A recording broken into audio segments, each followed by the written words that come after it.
Quando seremos capazes de reconhecer de fato as populações indígenas do Brasil?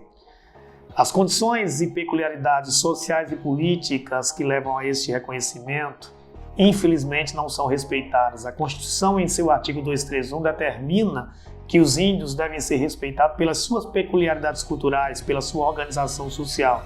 Nós temos a Constituição de 88, a Convenção 69 da Organização Internacional do Trabalho e vários outros documentos legais que fundamentam tal situação, mas na prática nós percebemos que os índios são de fato discriminados aqui no Brasil. Vamos analisar, portanto, nesta aula de hoje, as condições indígenas e todas as peculiaridades e fatores que levam a este respeito. O artigo 231 é muito claro ao estabelecer as proteções que os indígenas têm que ter em razão de suas condições peculiares. Vejamos, são reconhecidos aos índios sua organização social, costumes, línguas, crenças e tradições, e os direitos originários sobre as terras que tradicionalmente ocupam, competindo à União, demarcá-las, proteger e fazer respeitar todos os seus bens. A Resolução de número 304 de 2000 do Conselho Nacional de Saúde estabelece que são povos com organizações e identidades próprias em virtude da consciência de sua continuidade histórica, como sociedades pré-colombianas. Atualmente a população indígena está em torno de 1 milhão de habitantes. São cerca de 300 povos diferentes, com mais de 250 línguas, ocupando aproximadamente 14% do território nacional. Bom, diante do tema apresentado, quais serão as teses que nós defenderemos nesta aula? Reconhecer os direitos como um fortalecimento da sociedade democrática e respeitar sua condição de sujeito de direitos.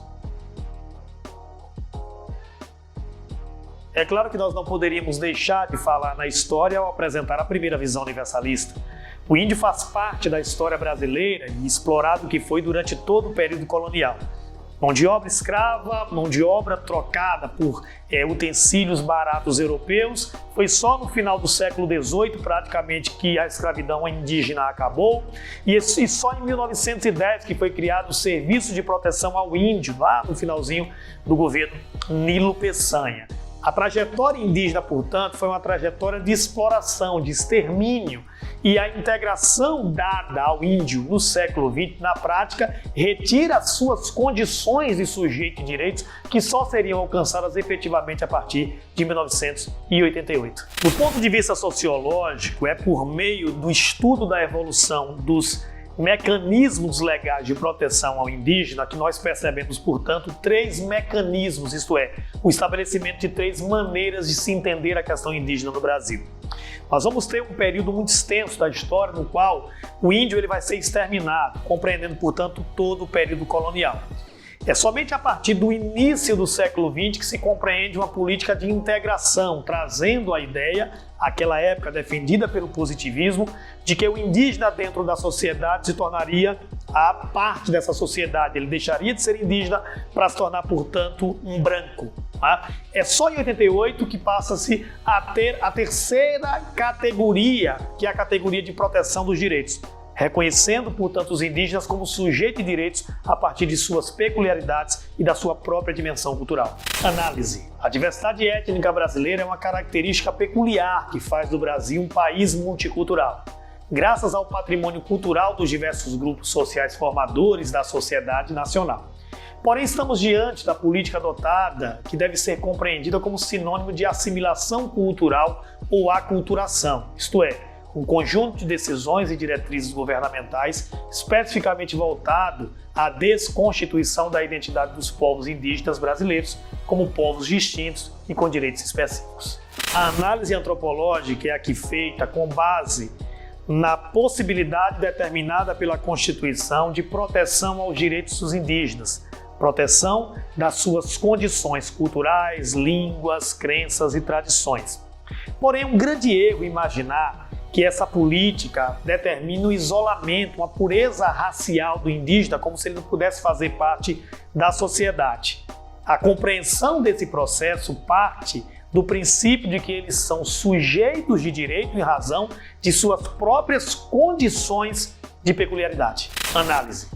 O campo da antropologia estabelece que as culturas são dinâmicas, que elas se modificam, incorporam novas tecnologias, novas tradições, novos hábitos, novos conhecimentos.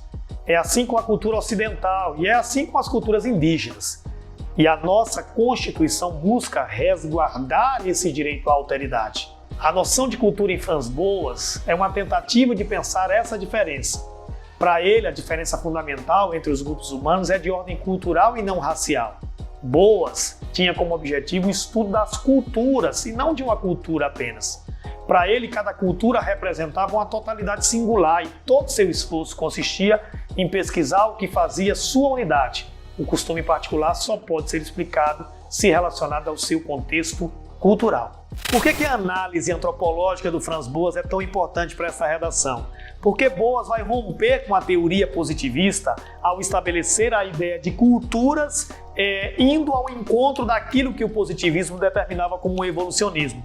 É como se o índio fosse no futuro o branco, isto é, ele rompe com essa perspectiva a partir da ideia de que as culturas elas podem ser avançadas ou atrasadas dependendo do seu olhar. O argumento jurídico constitucional estabelece que são reconhecidos aos índios sua organização social, seus costumes, línguas, crenças e tradições, e aí sim, os direitos originários sobre as terras. Por que isso é importante? Porque a condição de demarcação de terras, de ter as terras, é uma condição fundamental para o respeito às peculiaridades indígenas. Sem a terra, o índio certamente teria dificuldade de conseguir fazer com que sua organização social fosse respeitada. Porém, é muito importante lembrar que só a terra não vai dar tal garantia de reconhecimento. É importante que esse reconhecimento venha através de políticas públicas de demarcação e de respeito às suas próprias capacidades de organização social. Em nossos argumentos para o desenvolvimento, a primeira tese trouxe como pressuposto o reconhecimento dos direitos como fortalecimento da sociedade democrática. Isto é, a compreensão social parte do princípio do índio com suas características culturais, isto é, a cidadania tendo por pressuposto o reconhecimento da sua própria condição de índio e não de branco, e não de alguém que seja não índio. Então a relação de tese em nossa interpretação tem características ligadas à mudança paradigmática de uma sociedade que precisa compreender a importância do índio dentro da sociedade. Vejamos então a relação que nós trouxemos para este argumento. Os direitos indígenas fundamentais têm a função não apenas de reconhecer a existência das comunidades nativas, mas, sobretudo, de assegurar o respeito ao seu modo de interação com o mundo, sua organização social, sua identidade cultural. Esses grupos sociais reivindicam direitos de caráter coletivo, como a garantia do direito à terra, aos recursos naturais e principalmente a autodeterminação política e a cultura própria, dos quais o resguardo passa pela efetividade dos seus direitos fundamentais. Portanto, comprovar que a demarcação de terras é uma condição necessária é algo fantástico, porém, somente a demarcação de terras não vai trazer a garantia do respeito a essa condição indígena. Eu interpreto da seguinte maneira, vejamos. Comprove a tese de que demarcar terras é uma condição necessária, mas não suficiente para resolver um emaranhado de problemas, que é inegável que, a despeito das muitas reclamações, ocorreram avanços no campo da educação e da saúde, e fundamenta sua tese com a ideia de que diversos indicadores poderiam ser evocados, como o número de indígenas chegando às universidades, a taxa de mortalidade infantil caindo, mas ainda muito pequeno o avanço para que se garantir a possibilidade de extrema cidadania a esses povos. Em nossa segunda tese, o argumento apresentado é o do respeito à sua condição de sujeito de direitos.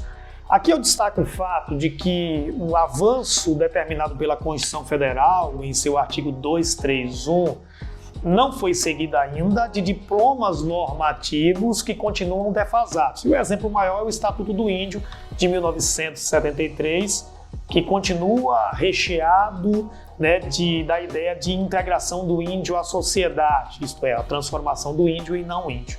Tá? O Brasil avançou, mas não foi capaz de estabelecer uma compreensão social da importância do índio como parte da sua própria condição de nação. Vejamos então o que está sendo apresentado na relação e na interpretação de tese. Destacar a ideia de que mesmo quando se conseguiu superar a ideia de um Estado que atua como um tutor de populações que evoluirão até se tornarem civilizadas, eu destaquei aí o termo civilizadas de uma maneira pejorativa, o Brasil ainda não foi capaz de construir instrumentos para tratar os grupos indígenas como povos, como nações. Até cito aqui como exemplo, para que você possa relacionar com fatos e argumentos, o exemplo aí de países vizinhos como a Bolívia e o Equador, que são países que avançaram junto à ideia de um Estado plurinacional. Já a nossa interpretação traz o fundamento de que ainda persistem diplomas normativos impregnados pelos princípios integracionistas. Você pode citar o Estatuto do Índio, quando na verdade se vive um estágio de reconhecimento de que os indígenas são essencialmente fundadores da nação brasileira, conforme sua peculiar organização social. Enfim, então nossa proposta de solução fala do avanço legislativo, principalmente em termos constitucionais, um avanço que permitiu o reconhecimento da condição do índio como sujeito de direitos, mas é óbvio ainda muito relacionado à própria questão da efetividade dessas normas do ponto de vista jurídico, pela ausência de um estatuto que regule, que regulamente, portanto, essa condição estabelecida pela Constituição em seu artigo 231, quanto da própria compreensão social de importância do índio dentro da história nacional como um sujeito de direito e proprietário, portanto, da ideia de direito originário sobre as terras. Tá?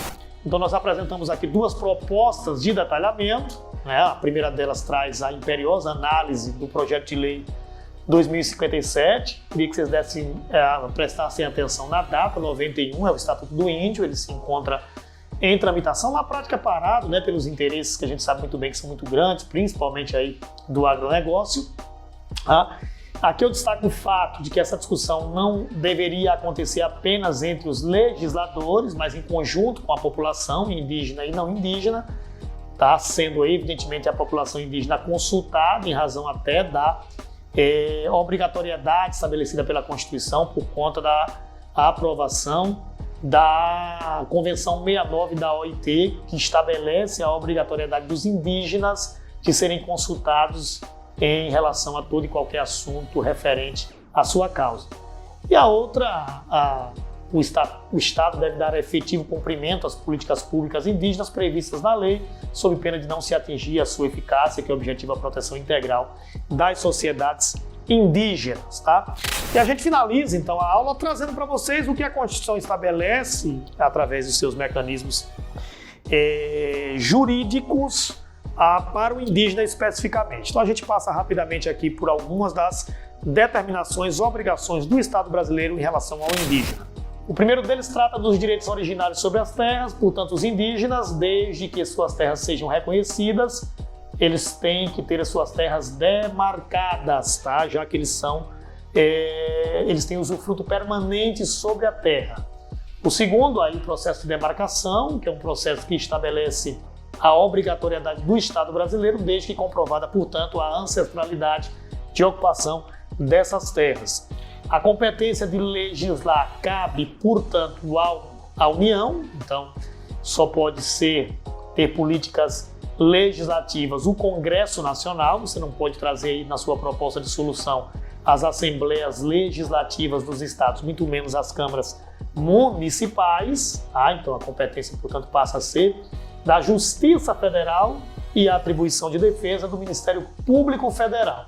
Direito à educação, eles têm direito à educação escolar diferenciada e intercultural, bem como o ensino de sua língua, e dos seus fatos comunitários, está presente na Lei de Diretrizes e Bases da Educação Nacional. O direito à terra, que trata da questão de que as terras, que o direito é originário, isso são as terras que tradicionalmente ocupam, e o direito à saúde, já que os serviços configuram uma rede implantada nas próprias terras indígenas para atender essa população a partir de critérios geográficos determinados a partir, portanto, das suas peculiaridades. Então, aí, os principais fatores estabelecidos pela Constituição Federal em relação à questão indígena. Bons estudos.